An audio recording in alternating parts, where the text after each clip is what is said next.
hapon sa tanan, mao kini atong latest weather update. Northeast monsoon o amihan ang nakaapekto sa Luzon. Mausab kini ang magdala og mga katag nga pag-ulan ngadto sa Eastern Visayas.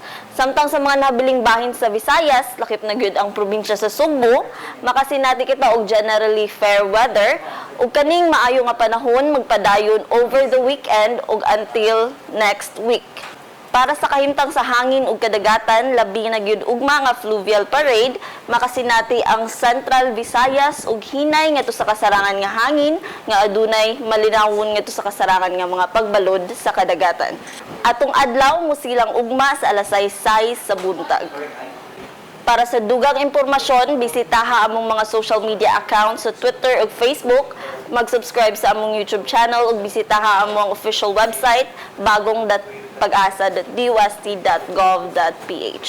Ug diri na lang kutob gikan diri sa buhatan sa Pag-asa Visayas DUST sa Mactan ug para sa Balitang Bisdak, kini si Angelica Orongan.